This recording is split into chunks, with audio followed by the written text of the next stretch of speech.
La fe y la razón son como dos alas con las cuales el espíritu humano se eleva hacia la contemplación de la verdad.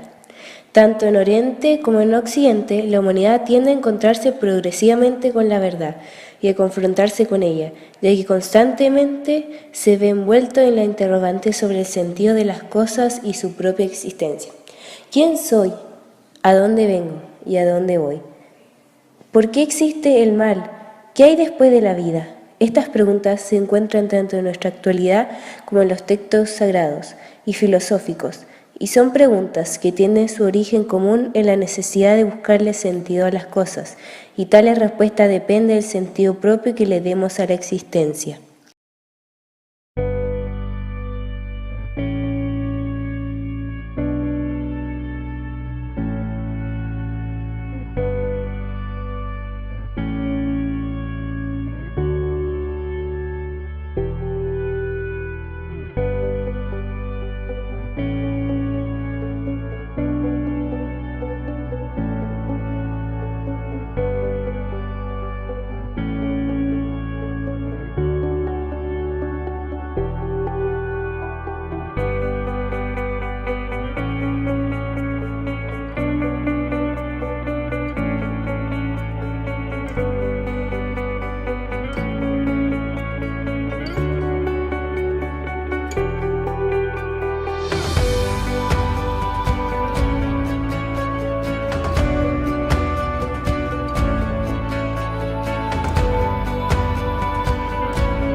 La ciencia moderna, que estudia también la ciencia acerca del hombre, ha vinculado y ha formulado nuevas preguntas respecto de la existencia humana.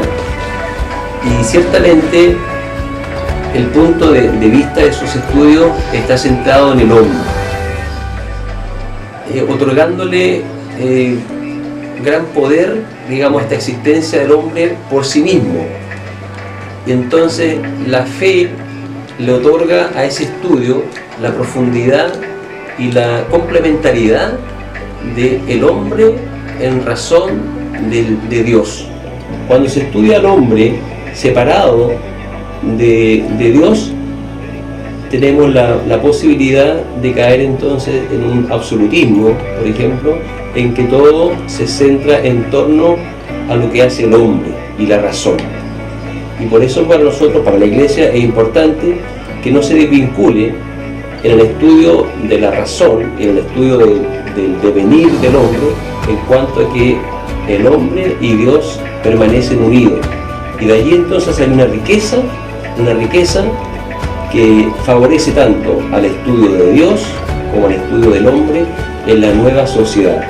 Se ha comprobado que cuando la sociedad se aparta de Dios y construye todo su saber en torno al hombre y a la ciencia, ocurren fenómenos que desplazan al ser humano, lo hacen más materia, más que buscar la humanidad del hombre. Básicamente, la razón busca el entendimiento y la comprensión del misterio de la revelación, que es la verdad de la fe de cada uno, la cual, cuando encuentra esta verdad que siempre está ofrecida al hombre, pero solo la puede encontrar con ayuda de la fe, puede ver por sí mismo qué es el bien y qué es el mal, y esa persona tendrá la capacidad de elegir por sí mismo.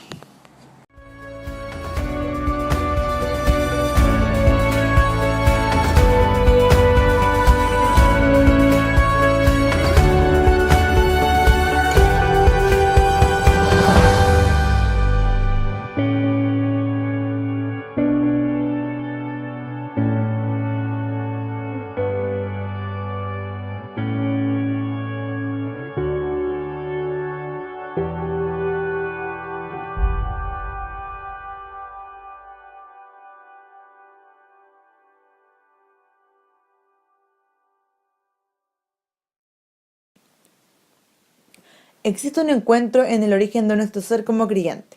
Este encuentro ha generado un misterio oculto en los siglos, pero ahora ha sido revelado.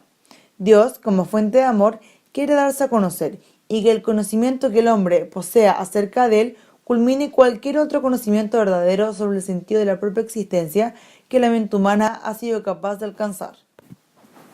En el primer Concilio Vaticano se pone en evidencia el carácter natural de la revelación de Dios.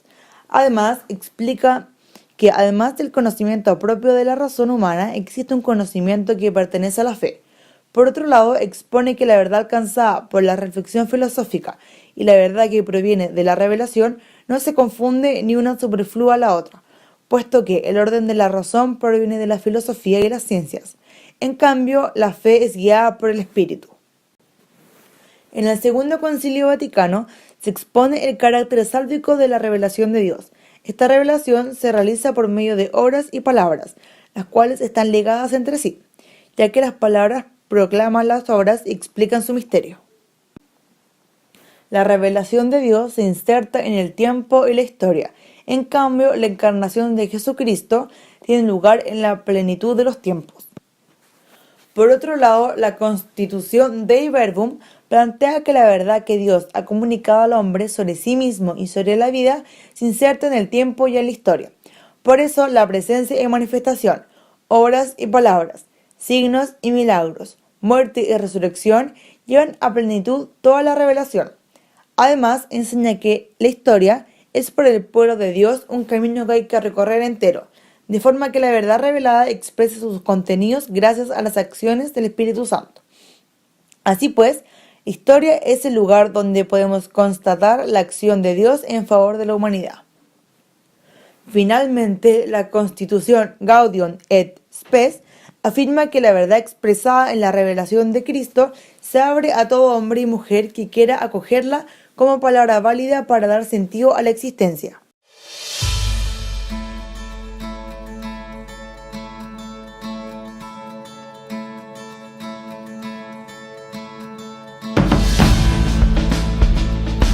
Tomando en cuenta la filosofía tomista, ustedes han visto, ¿cierto?, las 5 pruebas de la existencia de Dios. Santo Tomás básicamente establece que esas 5 pruebas son razones. Hay una diferenciación en fe y razón, estableciendo verdades naturales y sobrenaturales. Las verdades naturales son propias de la razón, es decir, son explicaciones un tanto lógicas, comprobables, para poder creer en Dios. Distinto a la verdad sobrenatural, que es una verdad de fe. Esa verdad no está sujeta a la lógica, no está sujeta a la razón. ¿Cuál es la conexión que tienen entre ellas? El cúmulo de razones, el cúmulo justamente de verdades naturales, son las que generan la verdad sobrenatural. Es decir, para yo tener fe, primero debo tener una comprobación, debo tener razones. Por ejemplo, en la parte de la conformación de iglesia, entendemos esa razón como milagros. Cuando yo estoy frente a un milagro, ¿cierto?, establezco justamente que hay una razón de por qué existe Dios. ¿Ya? Por eso nadie nace con fe, tiene que estar siempre constantemente buscando un cúmulo de razones. Y ahí es donde justamente radica esta diferenciación entre el cristiano y el ateo.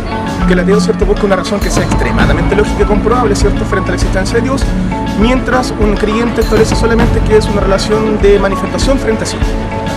Ahora bien, a diferencia, ¿cierto?, de lo que puede hacer la conformación de fe y razón para un cristiano, existe una visión totalmente distinta, que es la visión, por ejemplo, nihilista.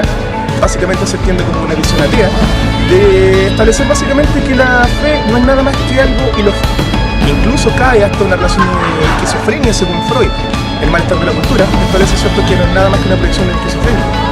Es interesante analizar esto justamente porque la manifestación en sí milagrosa no es objetiva, es plenamente subjetiva. De hecho, la razón, ¿cierto?, la verdad natural, es la experiencia de cada uno. Es por eso que tampoco yo como creyente puedo imponer básicamente cierto permiso frente a mí.